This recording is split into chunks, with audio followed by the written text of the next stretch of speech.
Hello, it's Ben Rubin from UK Column, and I am delighted to be joined by Mark Collett, who is the founder of Patriotic Alternative. Hello, Mark. Hello, it's good to be here today, and thank you so much for inviting me on so soon after my recent ordeal.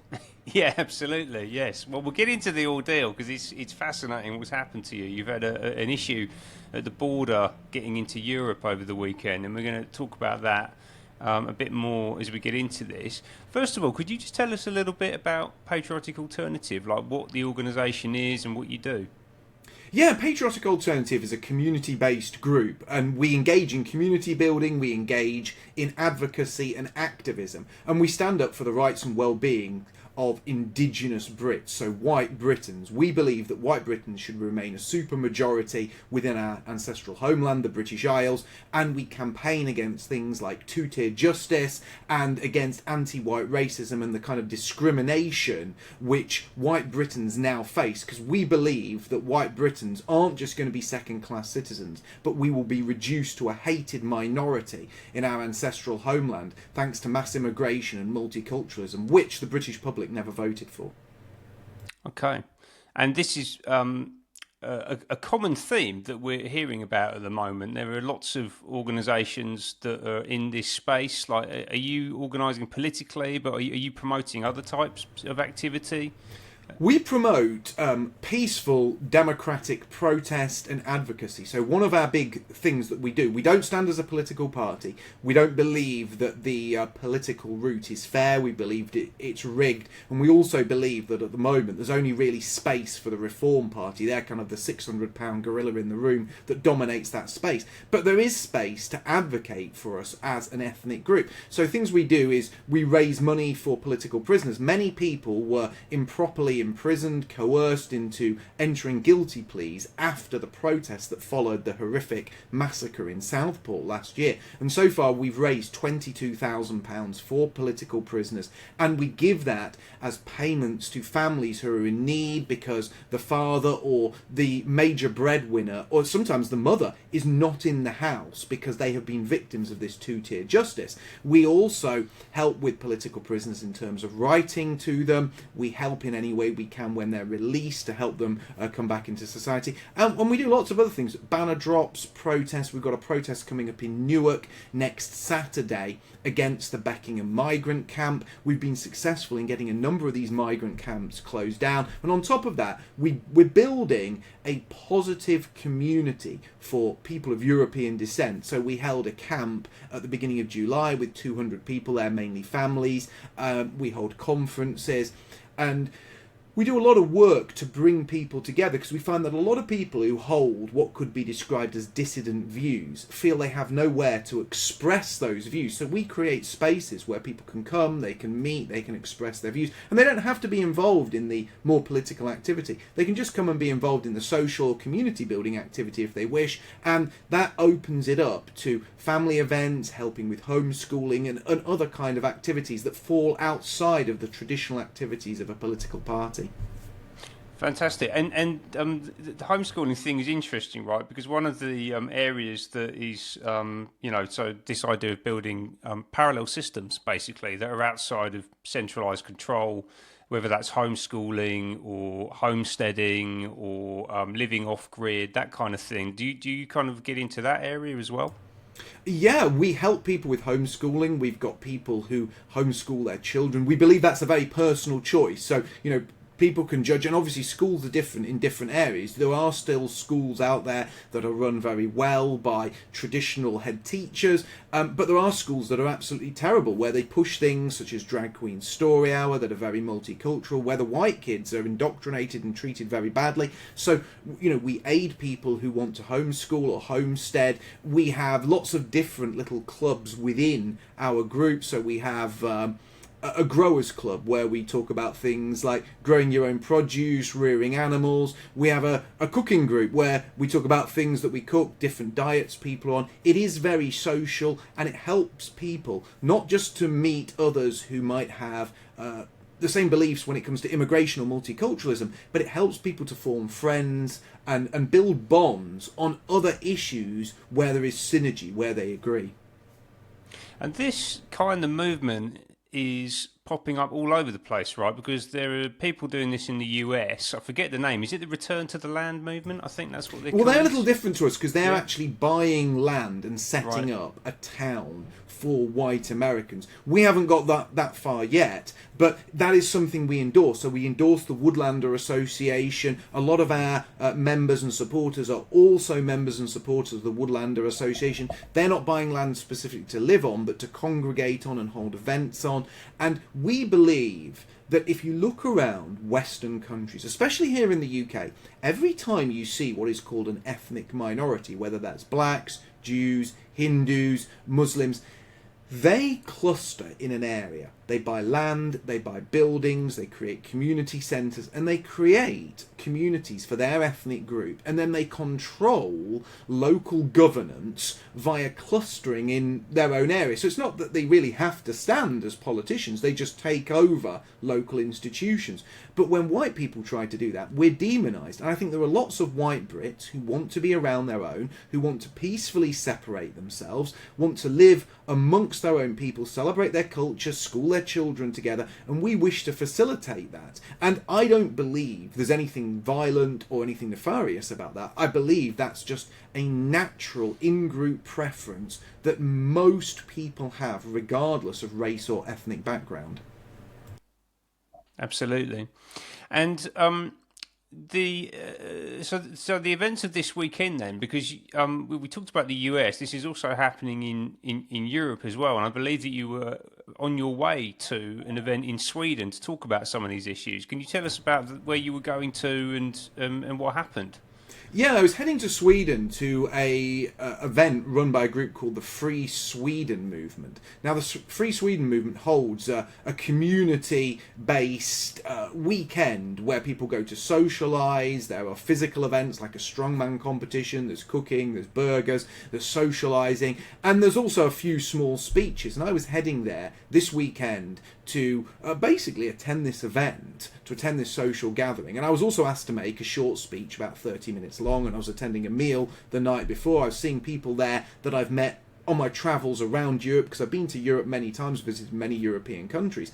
And when I got to Sweden, I was pulled out of the queue to go through customs and show my passport. I was interrogated, I was accused of many things, I was denied entry to Sweden, and then promptly deported and banned from entering the Schengen Zone for 15 years. Wow. Okay. I mean that's an astonishing thing to happen. What's the precedent for this? I mean, have we actually heard about this kind of thing happening to anyone else, or are you like the only person that this has been done to? Well, as far as I know, I am essentially now the most dangerous man in Europe. I've never heard of anyone who's had a ban that long. I've also been thoroughly debanked. I have lost every bank account that I've ever had in my own name, as well as several other financial services such as PayPal and foreign currency transfers, cryptocurrency accounts with places like Coinbase.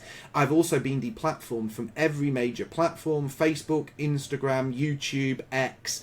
Yeah, I've never broken the law. I've never committed a crime, and I've certainly never committed a crime on European soil. I don't use racial slurs. I never advocate for violence. I advocate for peaceful separation and for white people to come together as ethnic communities and put their own people first. Yet, I have faced this unprecedented persecution which has now accumulated in me essentially being branded the most dangerous man in Europe. And for what? For making a speech which was to talk about my history as a political activist and say, look, I spent a lot of time in the past campaigning for political parties, out on the streets delivering leaflets, and my message was that we, as people of European descent, we just need to do what other groups do. We need to cluster together, we need to buy land, we need to live amongst our own, and we need to peacefully separate so that we can create communities where our interests are put first. And because of that message, I have been treated in this manner. And when I was detained, I was held without food in an airport lounge for more than 24 hours without knowing what was happening to me, without being given a time or a date for my deportation. I was denied my luggage. I was denied basic amenities that were in my luggage, like a toothbrush, change of clothes. I had to sleep on the chairs, the benches in the departure lounge. Everything that I needed to buy in there I had to fund myself. I wasn't given vouchers for food or for a meal.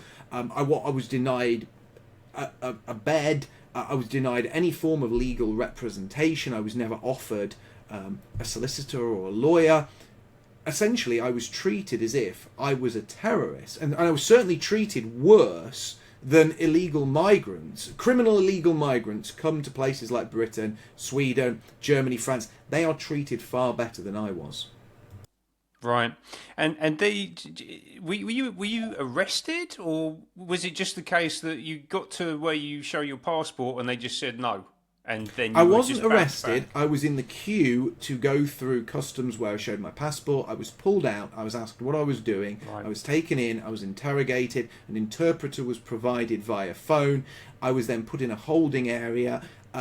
They then came back to me and gave me a decision. They actually gave me the decision at just after 4 p.m. Yet the decision, according to the paperwork, was granted at 4 minutes to 2. So they held back the decision for 2 hours. At that time, there were no direct flights back to where I had come from. I was then trapped in the airport, and the whole thing was quite stressful. And obviously then I had to inform my family. I had to inform the people who had flown me over there. I had to put out a public statement.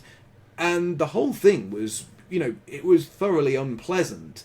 I can tell you that. And being denied basic things. So I asked for my bag. I said, can you bring me my bag so I can have like my travel charges? Can I have my toothbrush? Can I have a change of clothes, really? I mean, it was lucky that I had like warm clothes with me in my walk-on luggage, because if I hadn't, I'd have been very uncomfortable, well, even more uncomfortable, sleeping on those benches in the airport. Amazing. So it sounds like it was deliberately degrading and designed to cause you as much trouble as possible, basically. Definitely, and not only that, but this has been passed down. This judgment was passed down. It was almost like they were waiting for me with a judgment from very high up within the EU. And the level... I mean, when they said they were denying me entry, I was disappointed. However, when they said 15-year ban, I was blown away. I was flabbergasted. And I've never heard of anything like that before. And considering the people they let into Europe, considering the open door policy that Germany has had, and once one country has an open door policy, because of the Schengen Zone, those people can travel anywhere. That's one of the major security issues that Europe faces. But for me, they view making a speech as more threatening than allowing millions of migrants from Africa, the Indian subcontinent, the Middle East, to pour across our borders without checks. That, according to the EU, is a human right. Making a speech is a threat to public safety, the fabric of society, and the fundamental values on which Sweden and Europe were apparently built. That's the reasoning. Unbelievable stuff, Mark. It sounds like a serious escalation, basically, against anyone talking about alternative options and taking a dissident position. Remarkable stuff, and I'm sorry you had to go through that, and thank you for taking the time to talk about it today.